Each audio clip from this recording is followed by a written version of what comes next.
Que la gracia de nuestro amado Señor y Salvador Jesucristo esté sobre cada uno de ustedes en este glorioso día que el Señor nos ha dado para adorar y glorificar su bendito nombre. Este es su espacio Mundo Cristiano, órgano oficial de la Iglesia de Dios de la Profecía central aquí en la ciudad de La Romana. Yo soy el pastor Alvin Carrasco y como cada jueves tenemos temas importantes, temas pastorales que tratar. Todavía es el mes de la Biblia, de hecho este es el último día, gloria al Señor, 30 de septiembre, en el cual hablaremos de la interpretación del contexto lejano, así se le llama, pero también se le llama interpretación del contexto remoto, donde hablaremos de la interpretación del libro, de toda la Biblia, hablaremos de los pasajes que de alguna u otra manera se conectan mediante un link. A esto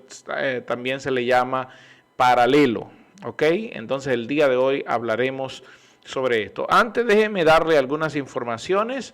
La Iglesia de Dios de la Profecía está abierta, sus puertas están abiertas los domingos desde las 8 de la mañana con nuestra escuela dominical y luego a las 10 de la mañana nuestro servicio de acción de gracias.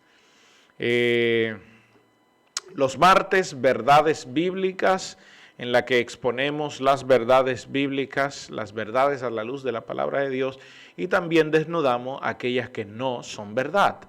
Los jueves tenemos servicio en casa, servicio de alabanza y adoración a nuestro Dios, así que usted no se lo pierda, las puertas están abiertas, y los sábados los jóvenes están en su servicio de adoración a Dios, servicio juvenil, a las 5:30 de la tarde. Bien, vamos a entrar en la interpretación del contexto remoto. Interpretación del contexto remoto, así se llama, la interpretación del contexto remoto. Durante todo el mes hemos hablado de la Biblia, credibilidad, perfección y sentido común. Luego hablamos de las reglas de interpretación, hablamos de la interpretación del contexto inmediato, donde explicamos los versos y los capítulos. Y por último, el día de hoy vamos a cerrar el mes hablando de la interpretación del contexto remoto. ¿Y cómo funciona esto de la interpretación del contexto remoto? Bien, hay algunas reglas que deben cumplirse y por eso yo hablé de las reglas de interpretación de la hermenéutica.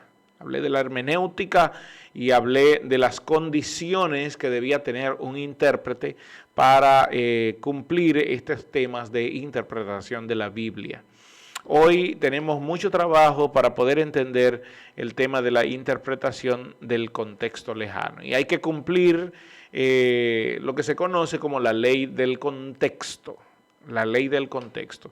¿Y qué quiere decir esto de la ley del contexto? Sobre todo la ley del contexto inmediato que hablábamos la semana pasada. Decíamos que los versículos, buscar el link que vinculaba, que se integraban los versículos entre sí y buscar la interpretación dentro de ese contexto. Para eso debían entenderse los contextos que estaban antes y los contextos que estaban después del texto que necesitábamos estudiar, y decíamos que el intérprete debe analizar con detalle todos estos contextos. Aparte de eso, entender el proceso histórico por el que se estaba pasando, que dio como traste la escritura de esos versículos. Se debe estudiar el contexto cultural, se debe estudiar el contexto político y religioso del momento, y también se debe estudiar las formas de expresión.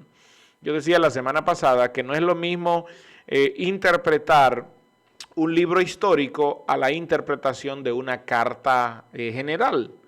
Y en el Antiguo Testamento no es lo mismo interpretar un libro poético a la interpretación de un libro profético.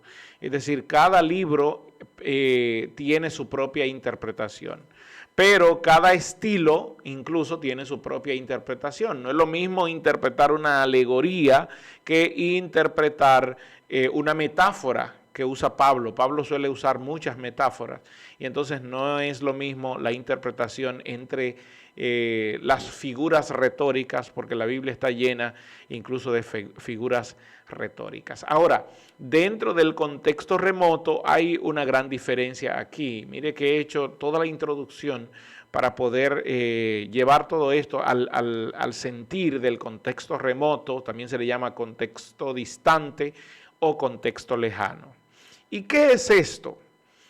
Bueno, hay algunas reglas que debe cumplirse. Un contexto remoto es todo el libro o una porción del libro que es movida a la interpretación.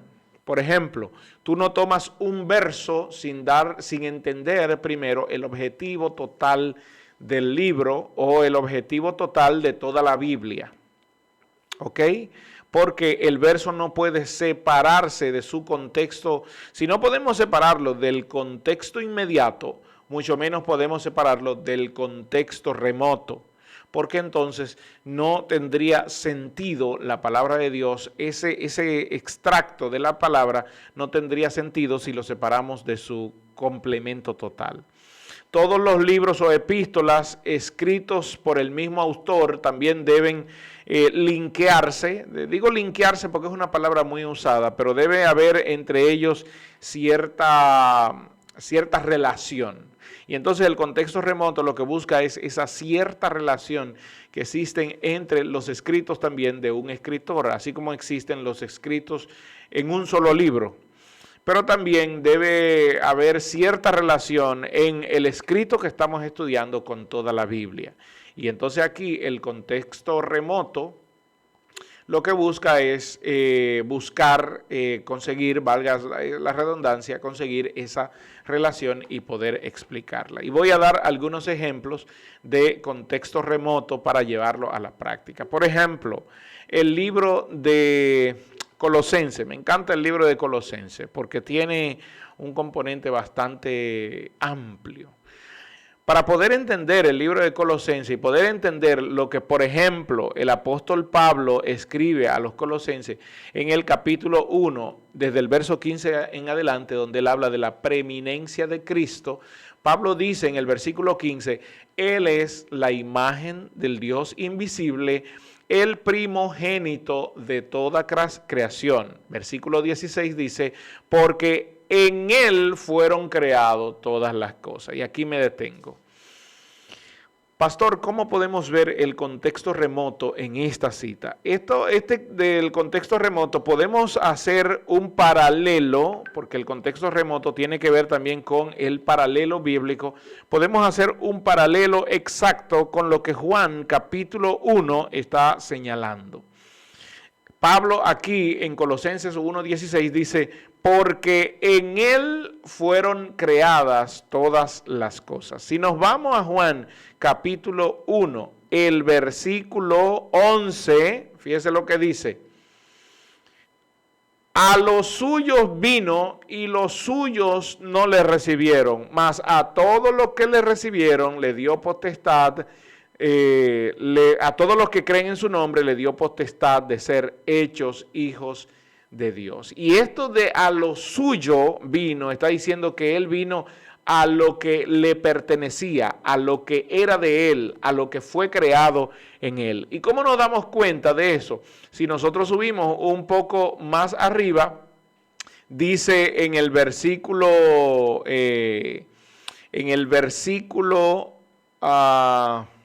¿dónde está?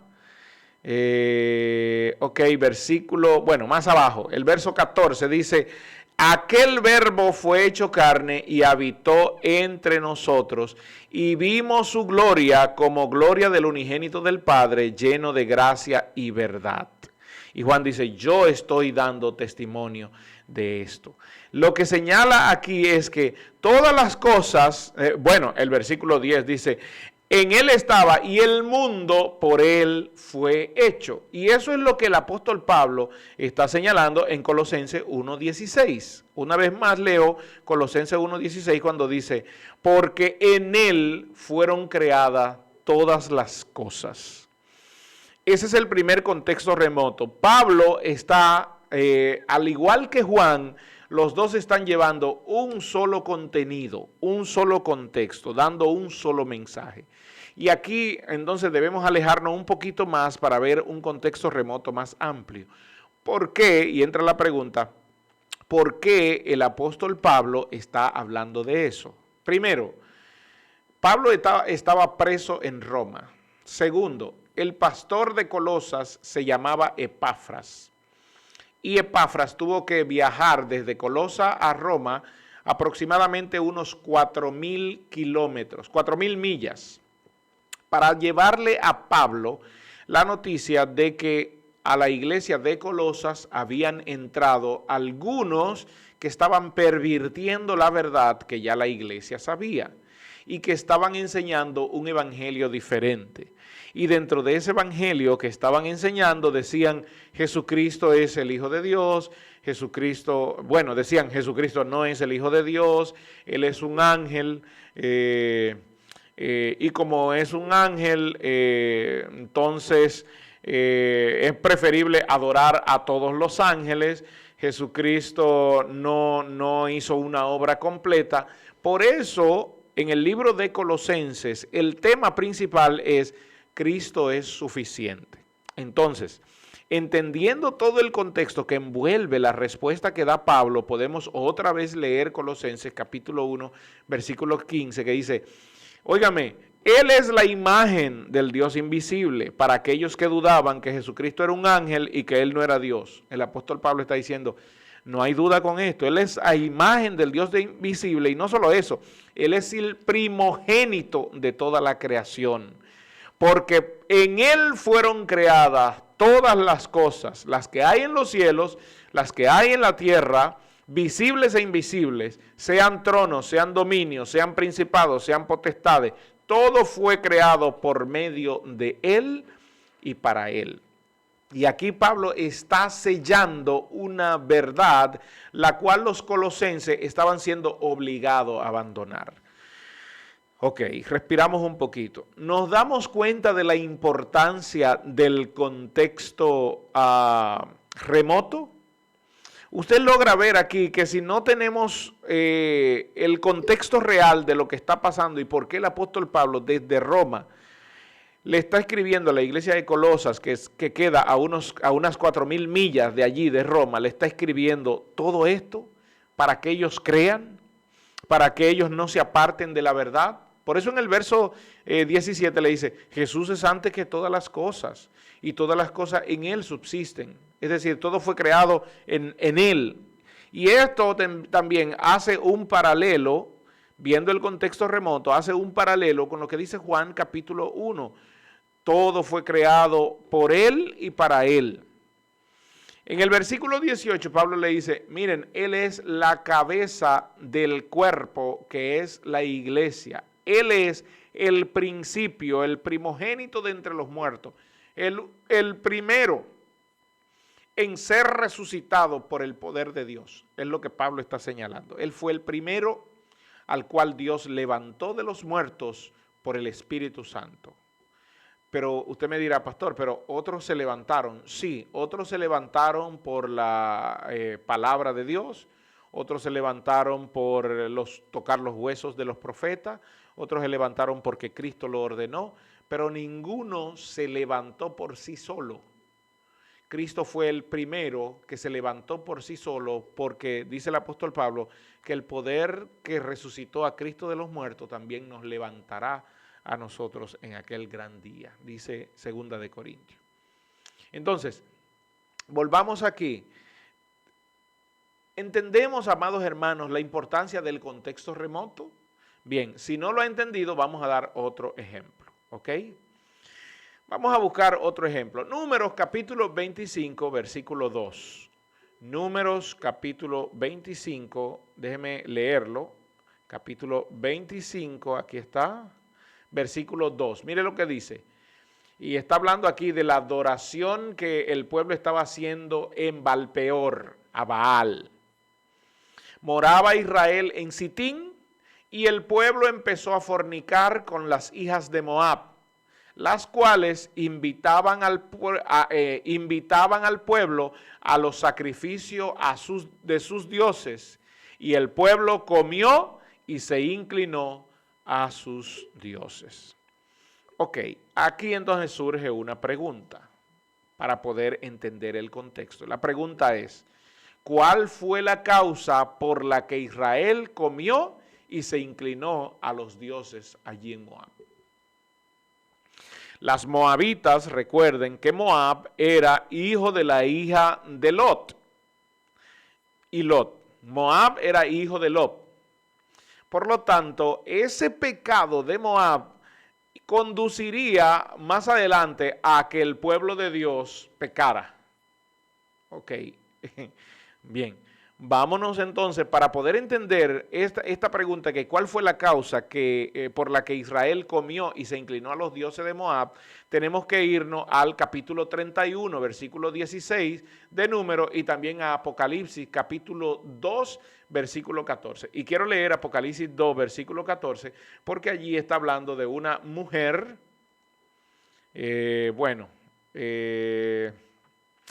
habla a la iglesia de Pérgamo. Mire lo que dice: pero tengo unas pocas cosas contra ti, que tienes ahí a los que retienen la doctrina de Balaán, que enseñaba a Balac a poner tropiezo a los hijos de Israel, a comer cosas sacrificadas a los ídolos y a cometer fornicación. ¿Qué es lo que quiere decir eso? Que el contexto remoto me está enviando al libro de Apocalipsis, y el contexto remoto también se encuentra en el libro de Números. Y esos dos contextos se unifican para dar la respuesta. Entonces, la respuesta a la pregunta, ¿qué motiva al pueblo? ¿Cuál fue la causa de que Israel comió y se inclinó a los dioses de Moab? Aquí tenemos la respuesta.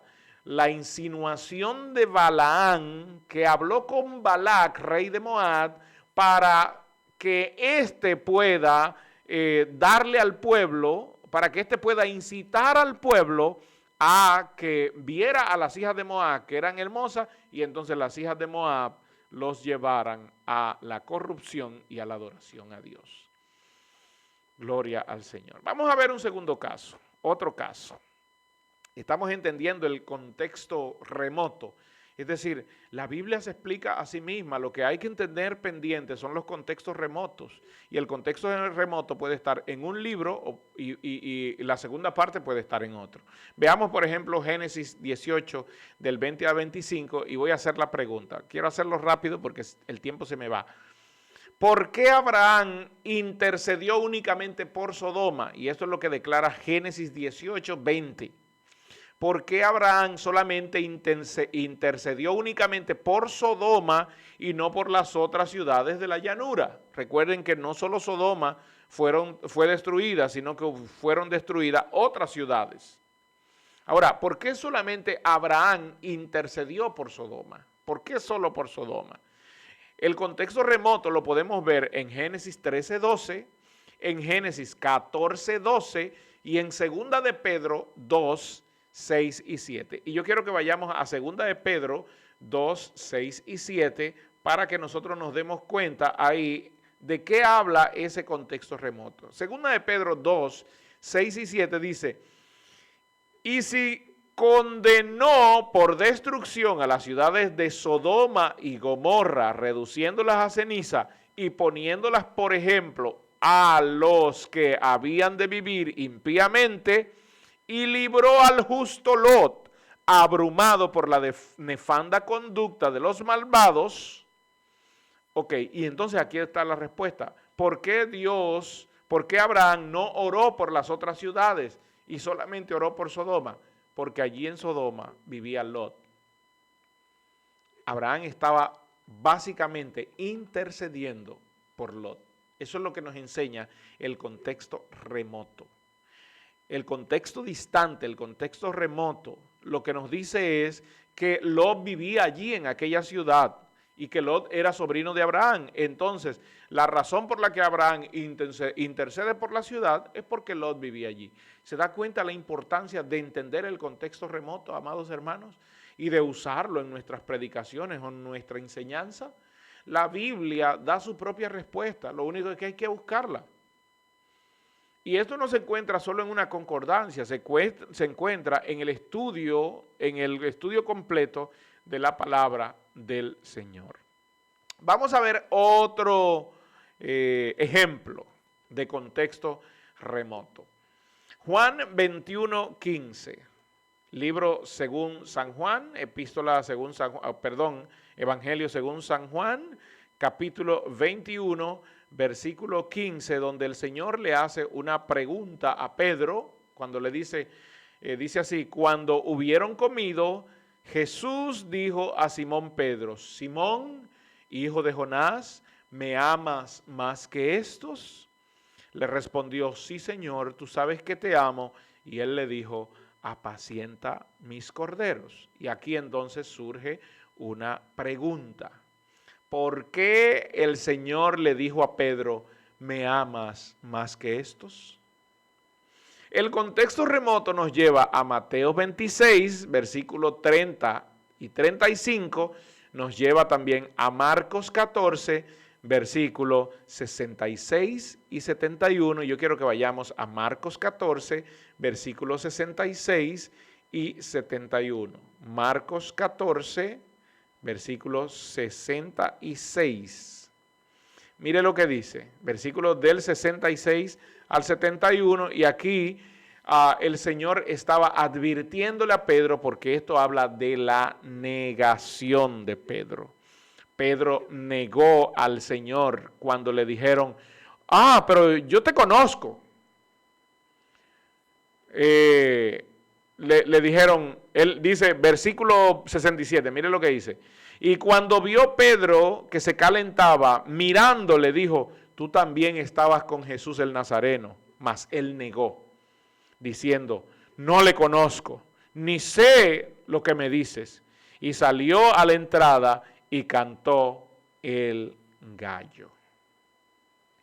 Entonces aquí Jesús le está recordando a Pedro, porque esto fue en la resurrección. Después de la resurrección, Jesús se le acercó a Simón, aquel que le había negado, y le dijo: Pedro, tú me amas más que esto, porque recuérdate que tú me negaste, que cuando se te preguntó, tú dijiste que no. Entonces, ¿cuál es el contexto remoto aquí?